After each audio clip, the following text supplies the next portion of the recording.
Cuando un remolcador se hunde hasta el fondo del océano, la tripulación debe luchar por sobrevivir en un esfuerzo frenético por escapar del barco encerrado. Esta es la avería fatal del hundimiento del Haskell 4.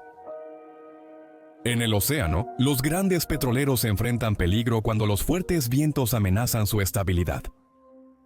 El clima extremo puede hacer que los remolcadores anclen el petrolero con cables de acero para estabilizarlo y evitar derrames. Frente a la costa de Nigeria, 3 remolcadores estaban amarrados a un petrolero de Chevron para evitar que volcara. En el remolcador Haskell 4, 12 miembros de la tripulación apenas comenzaban a despertar después de su noche de descanso. En un remolcador, el día comienza despertando a las 5 de la mañana. El domingo, 26 de mayo de 2013, era solo otra mañana en el Haskell 4. El cocinero debe levantarse más temprano para tener lista una comida caliente para la tripulación antes de iniciar el trabajo. Harrison O'Keefe encendió las planchas y fue al baño antes de preparar el desayuno. Él había sido cocinero en la compañía West African Ventures y había trabajado en varios barcos diferentes de su flota. Harrison iba a estar de vacaciones, pero la compañía le pidió un viaje más antes de volver a casa. El capitán Lovejoy Caribo lideraba una tripulación de 11 en su remolcador, encargado de guiar un petrolero por mares agitados. Las olas habían hecho que el remolcador se balanceara un poco, pero su amarre al enorme petrolero lo estaba estabilizando contra las olas. De pronto, una ola gigante golpeó el remolcador y rompió el cable. El barco se volteó y se llenó de agua enseguida. Harrison nunca salió del baño. El barco se volteó y el inodoro se desprendió de su base y lo golpeó en la cabeza. Cayó contra la puerta y jaló la manija para escapar. El agua subía en el cuarto y Harrison desesperaba por salir. Jaló la manija y se rompió en su mano. Estaba horrorizado de estar encerrado en el baño mientras el barco se hundía. Tomó algo para hacer palanca y abrió la puerta con euforia, saliendo rápido al pasillo donde varios hombres estaban reunidos. Johnny, Michael y Richard se preparaban para trabajar cuando el barco se volteó y comenzó a llenarse de agua. Intentaban orientarse en habitaciones y pasillos completamente al revés. El agua subió rápido mientras iban a la escotilla para abrir la puerta. Lucharon en el agua para juntarse y presionar la manija. El agua subía rápido y no lograban abrir la escotilla. Harrison decidió que la puerta no se abriría hasta que el agua llenara el pasillo. Se volteó y nadó de regreso al pasillo hasta la primera puerta abierta. Cuando se dio la vuelta y miró hacia atrás, una enorme pared de agua entró al pasillo y arrojó violentamente a sus compañeros de tripulación contra la pared, arrastrándolos hacia otras partes del barco. Subió rápido a la habitación mientras el agua le cubría la cintura. Caminaba sobre el techo del barco y debía descubrir dónde estaba y cómo salir de esa trampa. Francamente, tuvo suerte de encontrar siquiera una puerta abierta en la parte alta del barco inclinado. Los barcos frente a la costa de Nigeria sufrían ataques piratas y establecieron protocolos para proteger a sus marineros. Una rutina era cerrar con llave todas las puertas del barco para aislar a todos y dificultar el acceso de los piratas a todo el barco. Casi todas las puertas del barco estaban cerradas, excepto la de Johnny, por donde entró Harrison. Los hombres gritaban y se movían frenéticos, buscando cómo escapar del barco que se hundía. El remolcador de repente dejó de caer libremente hacia el fondo y con un golpe brusco aterrizó en el lecho del océano. El agua seguía entrando desde todas las direcciones. Los hombres dormidos fueron abruptamente despertados al ser volteados de sus camas y sentir el agua fría subir desde el techo. Los muebles bloquearon las puertas al caer. En cada habitación, varios hombres buscaban orientarse y hallar la manija de la puerta. Los muebles flotaban mientras el agua subía frente a la puerta cerrada. Buscar cómo hacer espacio en la pequeña habitación para abrir la puerta era frenético, pues el agua subía y entraba por debajo. Aunque abrieran la puerta, ¿cómo aguantarían la respiración? Encontrarían la salida en un barco volteado y nadarían a la superficie, sin saber qué tan profundo estaban. Era un cálculo imposible y el tiempo seguía corriendo. Los demás remolcadores en la superficie eran golpeados por olas constantemente. Las tripulaciones vigilaban las amarras y el petrolero cuando un sonido claro se escuchó. Un cable que se rompía y el zumbido del remolcador succionando aire mientras desaparecía de la vista. La realidad hizo que los marineros intentaran comunicarse con el Hascon 4. Todo pasó tan rápido que no hubo comunicación ni llamada de auxilio desde el barco hundiéndose. La llamada de auxilio se envió de inmediato y West African Ventures inició el rescate de los marineros. Los barcos en el lugar pusieron a los buzos en el agua de inmediato. Buscaban a los que abandonaron el barco, pero no había nadie en el agua. Los buzos descendieron lo más que pudieron, pero no hallaron pruebas del barco ni de la tripulación. En esa situación no era posible intentar un rescate de buceo dentro del barco. No estaban seguros de dónde estaba, ni tenían el equipo para ubicarlo por completo. Incluso si pudieran encontrarlo, no podrían bajar por más de unos pocos minutos con el equipo que tenían, y simplemente no sería suficiente tiempo para realizar un esfuerzo de rescate real. La realidad comenzaba a notarse. Si los marineros no escapaban en esos minutos, se temía que los 12 murieran rápido al hundirse el barco. Ciertamente existía la posibilidad de que alguien tuviera un tanque de aire o estuviera respirando en una bolsa de aire. Los hombres realmente esperaban que ese fuera el caso. Estas tripulaciones colaboraban e intercambiaban entre barcos, así que toda la compañía estaba devastada por la posible pérdida de vidas. West African Ventures llamó a su equipo que reparaba el equipo en el fondo del mar.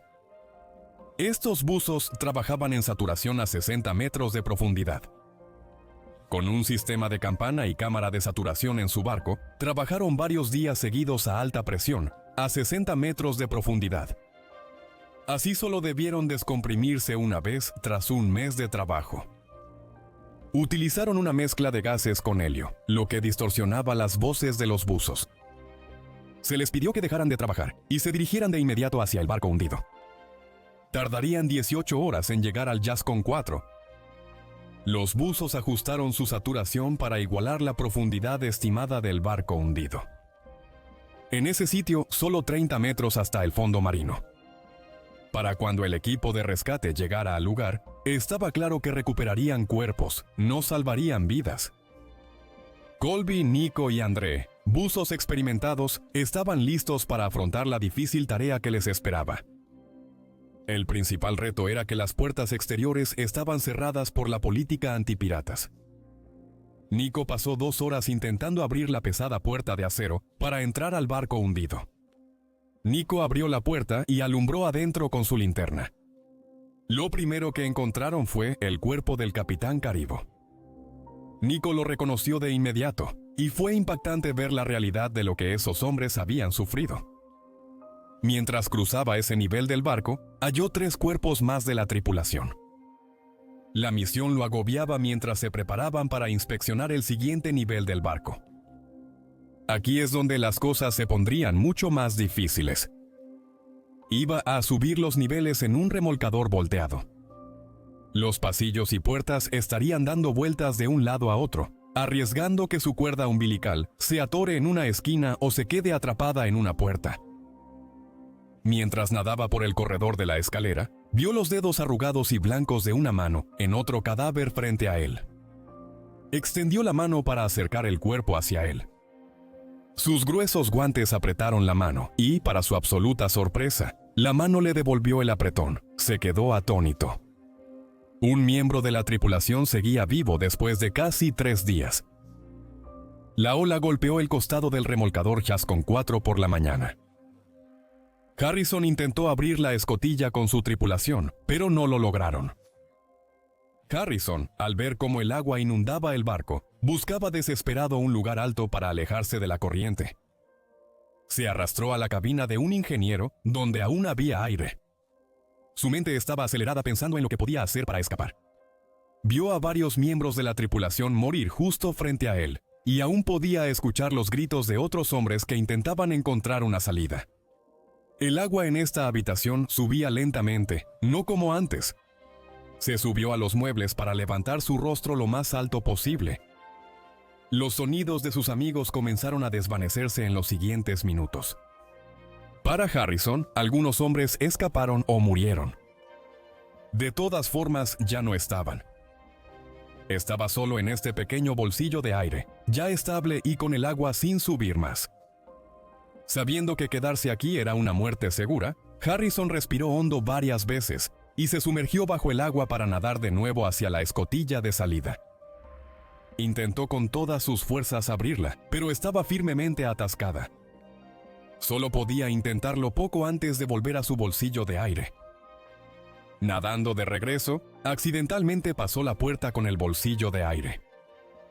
Tan pronto como se dio cuenta de que no había ninguna habitación abierta al final del pasillo, volvió frenéticamente a tientas a la habitación del ingeniero. En un desesperado intento por tomar aire, salió a la superficie en la habitación justo antes de estar seguro de que se ahogaría. El agua salada entró en su boca y lo dejó ahogándose en la desesperación por respirar. El miedo de lo que podría haber pasado si no encontraba la puerta correcta lo hizo entrar en modo de planificación para resolver el problema. Harrison buscó suministros en su habitación y halló un gran trozo de tela que rompió para hacer una cuerda. Ató esto a la puerta y se sostuvo mientras nadaba hacia la escotilla de salida. Esto le daba tranquilidad, pues al menos podría volver a su bolsa de aire. Halló 2 chalecos salvavidas con linternas pequeñas. Harrison pasó horas intentando abrir la escotilla de salida. Fue un camino difícil. Halló el cuerpo de un amigo, pero era la única opción. Estaba exhausto y aceptó que la puerta no se abriría. Revisó su habitación buscando algo que mejorara su situación. Juntó muebles y quitó paneles para crear una plataforma para sentarse. Solo llevaba boxers y la hipotermia sería el mayor problema si no salía del agua. Encontró una pequeña bolsa con una botella de refresco y una lata de sardinas. Harrison no sabía cuánto tiempo llevaba atrapado en el barco.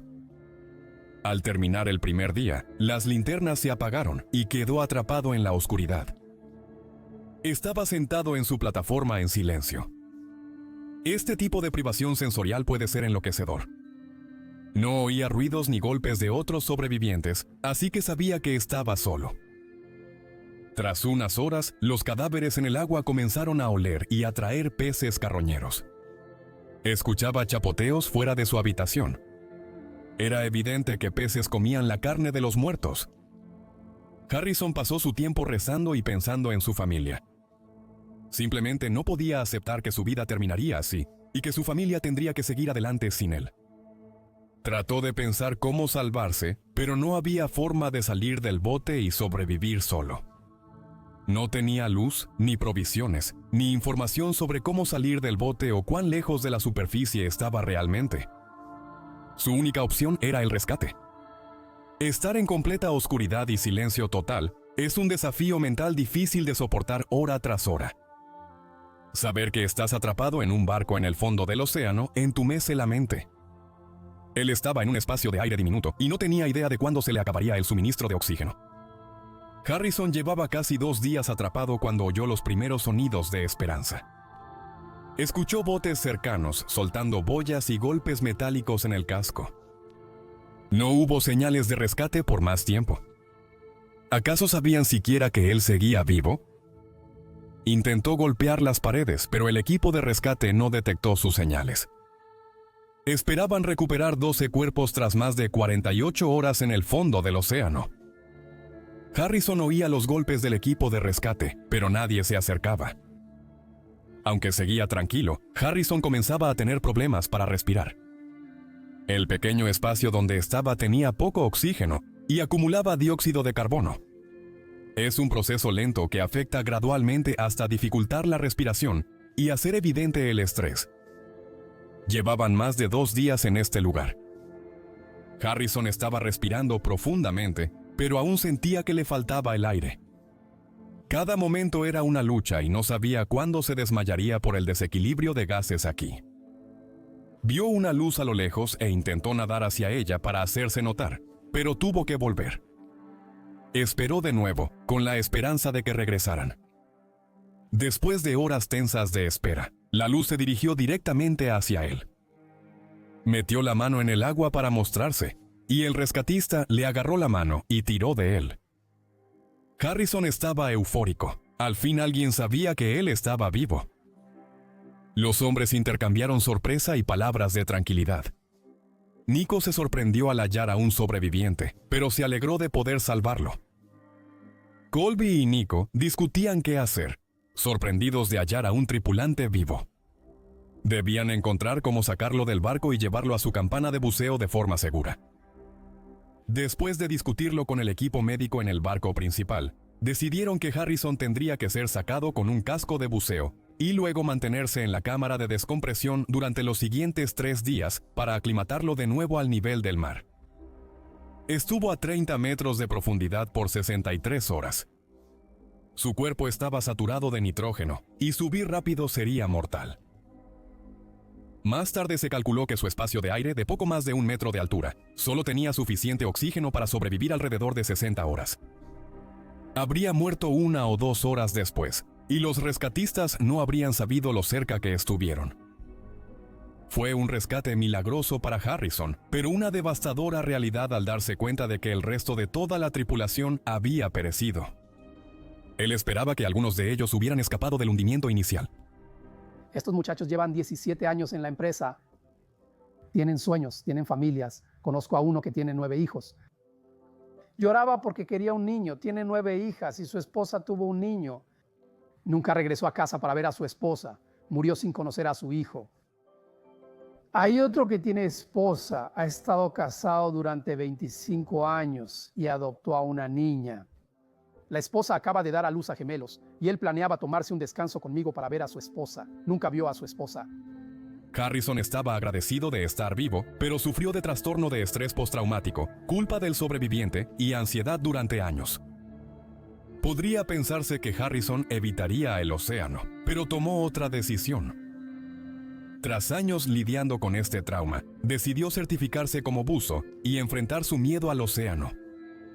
Se inspiró en sus rescatistas y ahora es buzo comercial en Nigeria,